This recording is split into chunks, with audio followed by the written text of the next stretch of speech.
गृह मंत्री अमित शाह ने हाल ही में टाइम्स नेटवर्क के एक कार्यक्रम में ये घोषणा की थी कि नागरिकता संशोधन कानून यानी सीएए को जल्द ही लागू किया जाएगा।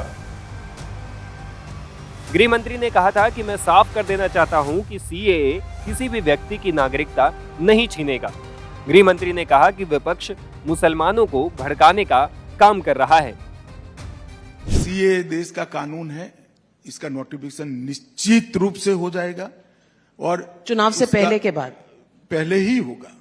चुनाव के पहले ही सीएए को अमल में आना है, इसमें किसी को कंफ्यूजन रखना नहीं है। ये भी कांग्रेस पार्टी के नेताओं का वादा है। जब देश का विभाजन किया और वहां पर ढेर सारे वहां की देश में अल्पसंख्यक जो थे, हिंदू, बौद्ध, जैन, क्रिश्चियन थे, उन पर प्रताड़ना होती थी, सारे लोग यहां भाग कर आना चाहते थे। उस वक्त कांग्रेस पार्टी का वादा था कि आप धीरे धीरे आइए, आप जब भी आओगे भारत में आपका स्वागत है, आपको नागरिकता दी जाएगी। फिर मुकर गए। और मैं आज स्पष्ट करना चाहता हूं, सीएए किसी की भी नागरिकता लेने का कानून नहीं है, छीनने का कानून नहीं है। इस देश की माइनॉरिटी को और विशेषकर मुस्लिम भाइयों को भड़काया जा रहा है। देश में किसी की भी नागरिकता सीएए छीन ही नहीं सकता, क्योंकि कानून में प्रोविजन ही नहीं है। सीएए जो शरणार्थी आए हैं पाकिस्तान और बांग्लादेश से धार्मिक प्रताड़ना के कारण, उनको नागरिकता देने का कानून है और मैं मानता हूं इसमें किसी का विरोध नहीं होना चाहिए। गृह मंत्री अमित शाह के आरोप पर अजमेर शरीफ दरगाह के दीवान ने सीएए को लेकर बड़ा बयान दिया है। अजमेर शरीफ की ओर से शेख उल मशाइख दीवान सैयद जैनुल आबेदिन अली खान साहब ने कहा कि कुछ लोग लगातार सीएए के नाम पर मुसलमानों को डराने की कोशिश कर रहे हैं। ऐसे में लोगों को मेरा सुझाव है कि वो देश का कानून पढ़ें। हमारे देश में नागरिकता देने वाला कानून है, ना कि छीनने वाला। ऐसा है कि ये अभी कंट्रोवर्शियल इशू नहीं है। क्यों नहीं है? कि जो वहां से हिंदू हजरात माइग्रेट होकर के आए और उनको नागरिकता अभी तक नहीं मिली है, उसके लिए ये कानून आया है।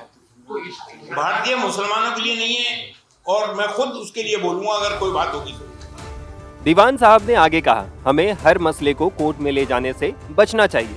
हमें मिलजुल कर हर विषय को सुलझाने का प्रयास करना चाहिए। सीएए के जरिए कुछ लोग अपने सियासी फायदे के लिए मुसलमानों को गुमराह करने का प्रयास कर रहे हैं, लेकिन ऐसा कुछ भी नहीं है। सीएए से मुसलमानों का कोई लेना देना नहीं है। उन्होंने मुसलमानों से अपील करते हुए कहा कि आपको इससे डरने की जरूरत नहीं है। सीएए से आपकी नागरिकता नहीं जा रही है तो आपको कुछ भी चिंता करने की जरूरत नहीं है। ये कानून आपके लिए नहीं है तो आप लोग मत परेशान होइए। क्या केंद्र सरकार को इस पर मुसलमानों की गलतफहमी दूर नहीं करनी चाहिए? ऑल इंडिया सूफी सज्जाद नशीन काउंसिल के चेयरमैन सैयद नसरुद्दीन चिश्ती ने इस बारे में क्या कहा, ये भी सुन लीजिए। तो सेंट्रल गवर्नमेंट को इसके बारे में साफ करनी चाहिए कि ये उन लोगों के लिए है। इसमें हमारे देश के गृह मंत्री ने आधिकारिक बयान दे दिया है। दीवान साहब ने यही अपील करी है कि किसी भी स्वार्थी तत्व के बहकावे में ना आए। इस कानून में ऐसा प्रावधान ही नहीं है कि किसी भारतीय की नागरिकता छीनी जाए। ये भारतीय में जो बाहर से लोग आ रहे हैं, पीड़ित प्रताड़ित लोग, उनको नागरिकता देने के लिए। और यदि किसी की भारतीयता की नागरिकता छीनी जाती है मुसलमान की, तो सबसे पहले आवाज हम तमाम लोग दीवान साहब की क़यादत में बुलंद करेंगे। लेकिन जब हमारी सरकार आधिकारिक तौर पे पार्लियामेंट में स्टेटमेंट दे रही है तो हमें सही रखना चाहिए और मुल्क की तरक्की में सरकार का योगदान देना चाहिए। अपना कंसिडर रखना के इस मुल्क की सलामती के लिए, इस मुल्क की तरक्की के लिए काम करना चाहिए। साफ है कि अजमेर शरीफ के दीवान ने सीएए को लेकर मुसलमानों को साफ संदेश दिया है। उम्मीद की जानी चाहिए इसके बाद मुसलमानों के बीच इसे लेकर कोई विवाद नहीं होगा। टाइम्स नाउ भारत डिजिटल की रिपोर्ट।